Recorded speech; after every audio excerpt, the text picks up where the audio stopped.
like to get deep with the people who are on your team. That's really, I think, central to being a truly, truly effective leader. I couldn't agree more. I think, especially with AI in the future, as a leader, it's no longer about the answers. In the past, it used to be. You give an answer, people execute your answer. That's no longer the case, because now the answer comes from ChatGPT or Grok, and it'll soon be a robot doing some functions. It's AI that can have great answers. But the question is, what's the question? What's the prompt? What's the why? What's the thing that brings us together to work coherently so that we can find the opportunities that exist? And opportunities are seen when people have different point of views, not when they have the same point of view.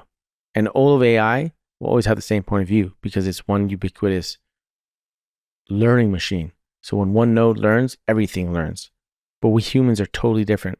We learn at different rates. We see different things. We hear the same word and think it means different meanings. We have different perspectives. And so the question is, how do we utilize our different perspectives to find those golden opportunities? You alluded to relationships, or the nature of relationships, having changed over the last decade or two. How do you expect relationships to continue to evolve? It depends on how you raise your children, where they'll end up.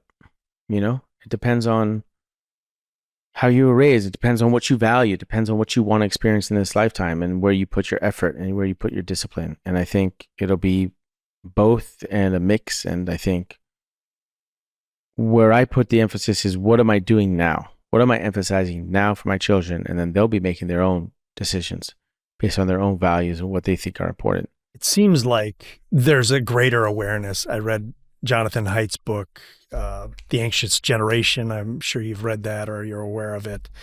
And, I think that he's been very instrumental in building awareness around the importance of free play and no screen time and no social media and those types of things that wasn't there 6 or 8 years ago. And certainly the pandemic didn't hurt.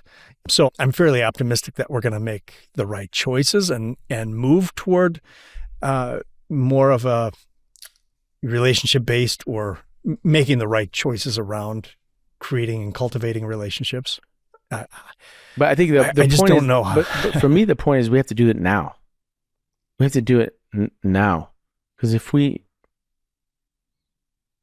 I don't think they'll make the choices that we've in some sense set up from the questions we set up now. What do you mean by that? If I raise my kids on iPads and iPhones, and the quick fix, then when they're having challenges in the future, they're going to look for the quick fix. Mm-hmm.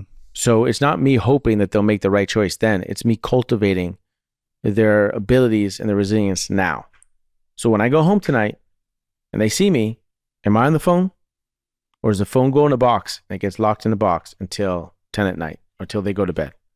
And the first 2 hours and the last 2 hours of every day, there's no phones. If they see that now, then when they're 16, 17, and they get their first phone, there won't be a discussion of where the phone goes for the last 2 hours of the day and the first 2 hours of the day. We talk, like, where we end up in the future is shaped by the actions we do now.